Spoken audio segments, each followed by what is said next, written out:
The visual imagination of Ralph Bakshi and the dazzling artistry of Frank Frazetta. Fire and Ice. Hi, welcome to Fanboy and the Snob. My name is Christopher, I'm Chad. And I'm Andrew. and today we watched the 1980s animated film Fire and Ice. This Fire and Ice poster again. I clicked the wrong one. Son of a gun. Anyway, we watched Fire and Ice. It's by Ralph Baskin. I can't pronounce his last name. There's a lot of consonants, and I'm dyslexic, so. He made Lord of the Rings, the animated movie. I'm sure. He also did Coonskin. He also did Hobbit. American Splendor, or is that a movie I'm making Not up? American. American Splendor is a movie, but I don't think It's not animated. I don't think it's I'm thinking of the other one. He had nothing to do with Watership or Plague Dogs, but he did do Wizard. He did do Wizard. Actually, the guy who did the animated stills, or not animated, they would just be stills. The stills for Wizard came up with all the character designs for Fire and Ice. I'm forgetting his name, even though before the movie started, I went on a long-winded rant about. Maybe you'll see it here. Yeah, here. So this movie is a prehistoric fantasy, which is not a thing people do anymore, which Yeah. I wish more people did, because prehistoric fantasy is super cool. 10,000 BC, I think, was the last one. Never seen it. Fuck, it sucks. All right. Like, it's really bad. Like, it's like a minute of like mammoths building the pyramids, and you're like, whoa, and then it's just a generic action movie. Oh. Where like you can obviously tell they couldn't film outdoors, so everything's in a soundstage. Like, it's super bad. But yeah, this movie was rotoscoped. Which props for them, because I can't imagine doing half the shit they did in this movie. Which is you film an entire movie and then you have someone draw over all the film you fucking did, frame by frame, and animate it. The backgrounds were all matte paintings, which was cool. Like we said, you could see the brush strokes during the running scenes and stuff, which added to the illusion of speed. Yeah. The hits, the punches, the kicks, the stabs. You felt the force. You felt the force, because they would do the I want to say swatch, but I don't think it was like a blur, like a motion blur. But they draw like one arm 4 times loosely connected to show it Yeah. moving fast. I don't think it's swatch, but that's the term that keeps coming to mind. Switch, The swatch. brush strokes were interesting too. Yeah. Because it's not something you typically see in animated stuff anymore. And then what it kind of reminded me of is like in animes, whenever something exciting happens, that background of like the moving, you know what I'm talking about, Chad, like in Pokemon or Dragon Ball Z. It's It's but when the that's animators get lazy, so they're like crazy moving background. Yeah. Well, it reminded me of did you guys ever see Watership Down No. with the rabbits? No. So like they did the kind of the same thing where the background was like an oil painting and then they animated over it, which Yeah. is kind of what they did here. And like I mean, dude, I read an article today about the new Rapunzel. It's going to be a black woman with an afro, and it's going to be the Disney 3D big eye, little mouth, like alien faces that Disney does, but it's going to be a black and it's just like, where's the art? Like where you're telling the same story for the 5th time, just with a different color character this time.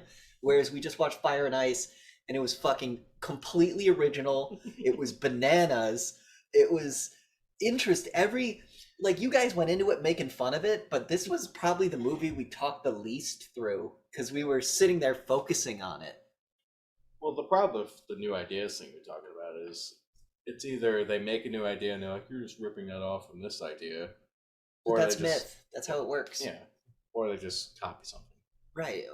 Or they just they have like the Disney formula where you can, like, how many times did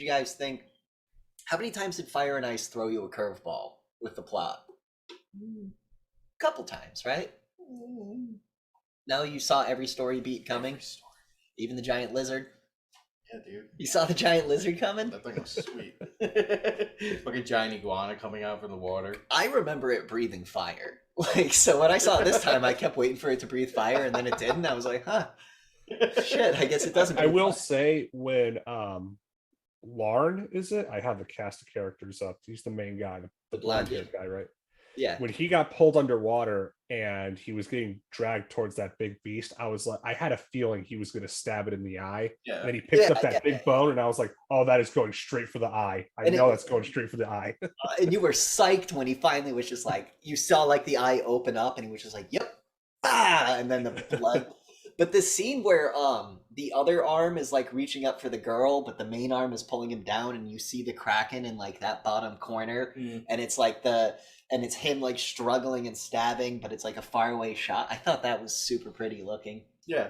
No, a lot of this movie is very pretty, and like you were watching, and there's like a lot of scenes where like it'll just be the drawing, so you'll see like the people laying on the ground. Or just, Yeah, it'll be a paintings, still and they'll be frame. moving the camera to make it look like it's actually like. They do that a lot in anime, where they'll like draw a classroom and then take the camera and go like this. So they did that in this movie. It's always a classroom. But instead of it being an empty classroom, it's like a fucking jungle where you're like, whoa, what the fuck is that? And by the time you're looking at it, the camera's already going away because you were looking at that the whole time. Don't you go moving now, Snake. You stay right there. That fucking snake stayed still super good. It was a good snake. The iguana too, the spiky iguana that didn't move. Hey, get this. I'm looking at the cast of characters right now. I didn't even know this. Tigra, who's the princess, she's voiced by Maggie Roswell, who's in The Simpsons. Yeah. Now who's Maggie Roswell, Chad? Maud? Oh yeah, that makes Flanders sense. why? They killed her so long ago. And Flanders isn't even religious anymore. Then he married Edna Krabappel, and then Edna's voice actor died, so he's out too. Voice actress. Yes, All right, listen. Language is gendered. Get over it. Anyway, Fuck off. so Excuse me, actress with an X at the end. I wouldn't even know how to pronounce that. She also plays Helen Lovejoy.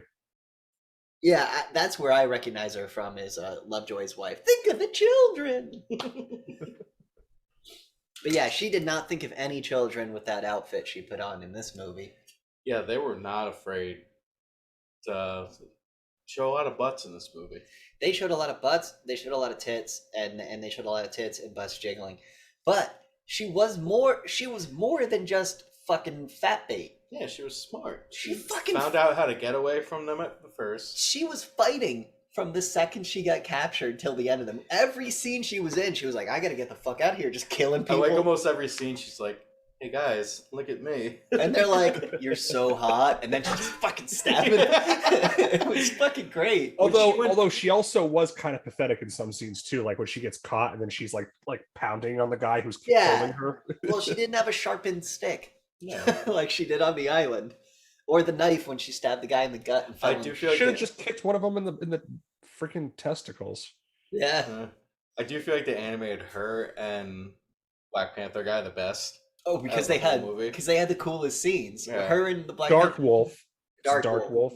They had the coolest scenes. Yeah. All right, so he was Dark Wolf. I always thought he was Death Knight. That's what I've always heard him referred to as. But if his official billing is Dark Wolf, then I guess the forums I was on were just making shit up. Fucking stupid. Dude, this was back when like Angel Fire and GeoCities were a thing. That's when I found out about this movie. Went on a guy's fucking website. It was black with green light and like fire down the side. He was like, "You have to see fire and ice," and I was like, "You're right, dude." There was a lot of really weird Angel Fire sites. I miss them. I wonder if no, they're all shut down, right? So my Angel Fire ain't still up. But anyway, I had yellow background with blue light writing. It hurt your eyes, and that was the point. what was the best part of this movie for you? Oh, anytime fucking our boy here was swinging his axe at people. Yeah. Yeah, Dark Wolf. The scenes with Dark Wolf. I really enjoyed when he was on top of that little like little hill, and he was surrounded by the orcs or whatever. The background turns red. Yeah, dude, just him like flexing and screaming, or when he crashes the pterodactyl and jumps through the hole and lands on the ground, and it's just like, "What's up?" and just starts killing people. He basically used our main hero as an excuse to get in there to kill Yeah. Necron. Like, our main hero didn't matter. We wanted to see fucking Dark Wolf. Dark Wolf was the real main hero. Let's be honest. We wanted to see Dark Wolf and Necron battle, and we got it. And Necron's doing his like, "Gah!" and Dark Wolf's like, oh, and like fighting through it. It was so cool. And then he catches him in the ribs, and like the ice starts to break. And then he does the slow motion, like the. I love how Necron's like, "Why won't you die?" Yeah, He's like, just fighting through There's it. an iron will. Because we saw Necron like kill 4 people at once just by Yeah. using his powers. That's what I'm saying. He has an iron will. He's like, fuck you. Yeah, he's like, you. And we saw Dark Wolf's home city, remember? And it's in ruins. So obviously Necron fucked with his people, and he's like the last one. So he's like, Necron. And when he lands on the ice and he just stands up and screams the dude's name and runs at him with an axe, it's like, oh, that guy's serious. Like, that guy's. He fucked the main hero. He had a perfect kill shot and he missed. No, he got him, No, but it went like this, and he looked well. at him. You don't think he used the magic to? Eh. Because like he was Well, aiming also- for here, that would have been a kill shot. also, Larn, whenever he was with Dark Wolf and they were paired up, he was pretty pathetic. You know, like Dark Wolf was doing all the work while Well, it's Larn like- was just like, It's like when they're standing on that hill and the guy rushes him and Dark Wolf sidesteps and lets Larn get tackled, and then it just shows Dark Wolf kill like 8 people, and then it cuts to Larn barely stabbing one guy to death. You know, like they let you know. Does the girl have more kills than him? Yeah. No, he kicks the guy. No, he gets a lot of kills in the tree. Oh, yeah. In the beginning, he throws the axe through that one. No, even from the wall, he caves that one guy's skull in. He throws a spear through another. He runs to the tree. He throws the axe through that guy. He kicks the guy off the tree. He stabs another. He jumps off. So what's he at? Like 6? Yeah, so he's very capable. He's just not fucking. Whereas, well, Dark it's just Wolf. when he's with Dark Wolf, he's like pathetic. well, that's what I was about to say. So by the time Larn gets to Dark Wolf, he has 8 kills. 8, 9, 10. Dark Wolf gets 10 in one scene. Like he just shows up and is like, whap, whap. The choreography was actually really nice with that one scene where he was killing all the guys with the axe. What about when the dude puts his sword up to block and he just crashes Yeah. through the sword right through the guy's skull? There was one scene where he cuts a guy right here, and the animators actually like shows managed to show it. showed the split in him. It was like, ugh. What about anytime anyone touched someone, you would watch their fingers sink into Yeah, their it was flesh? that one scene where Blondie guy was going up, and one of the what are they? It was just call them Morlocks. Morlocks. They grabbed him. You saw like every like squeeze mark of the thing. What about the witch lady? She was cool. For whatever time she had. I mean, she was there to serve a purpose. She got fucked over. Well, she gave Learn information. That was the whole point of her. Yeah. And she also felt up Tigra.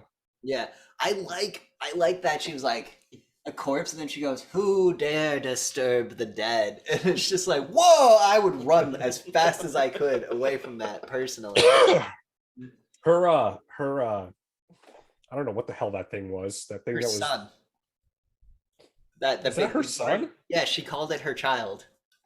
Well, She made it with one of those weird guys. She mated with a weird guy and used magic to create a giant retard.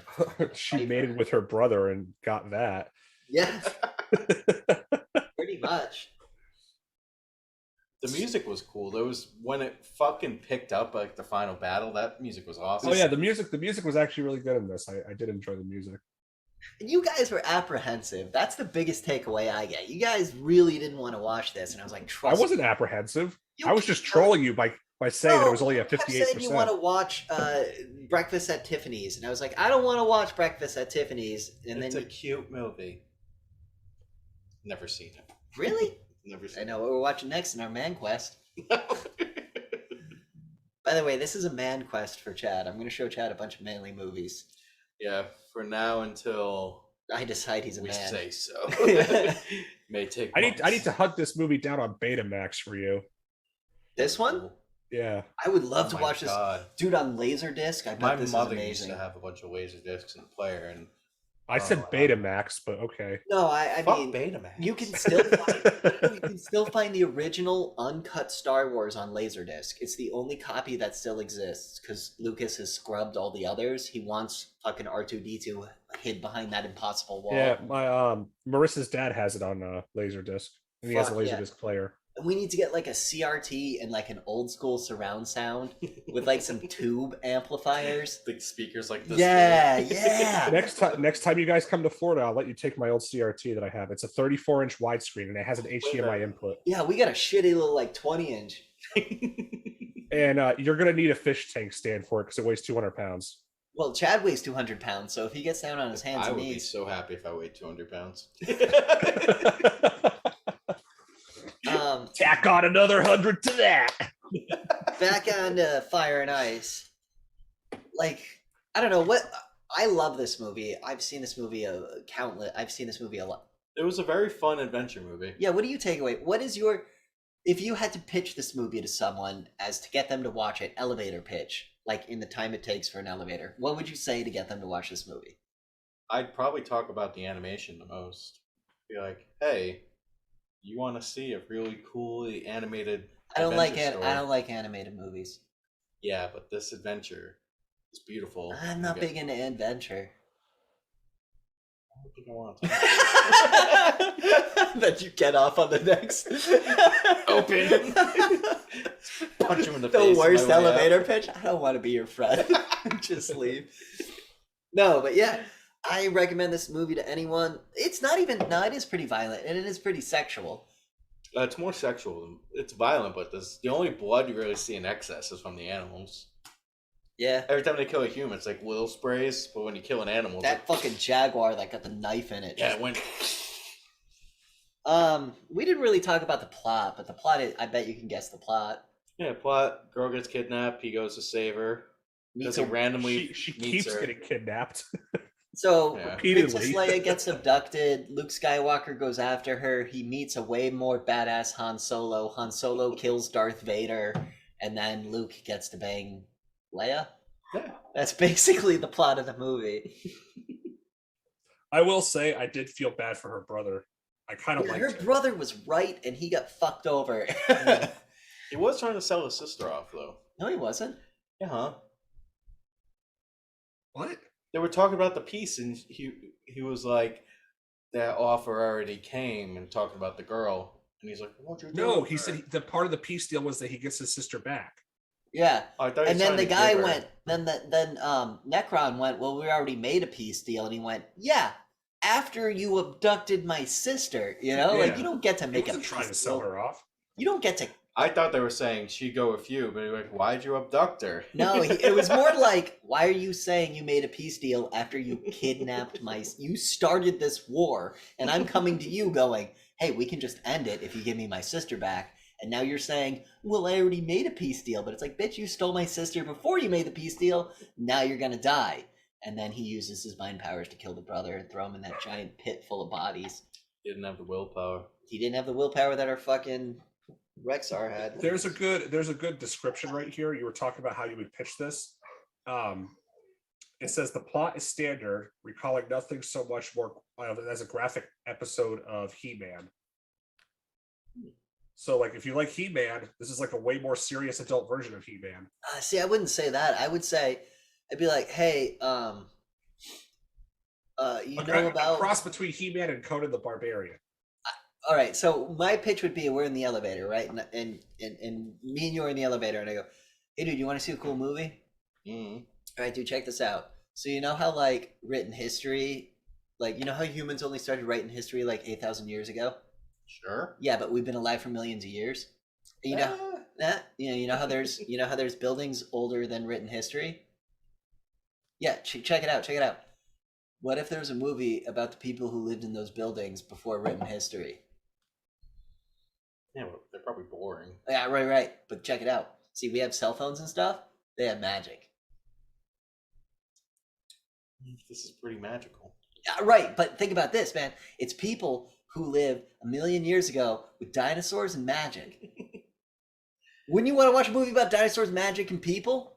See, my pitch would be, are you a man? I don't think so. Do you want to be? Absolutely. You gotta watch this movie.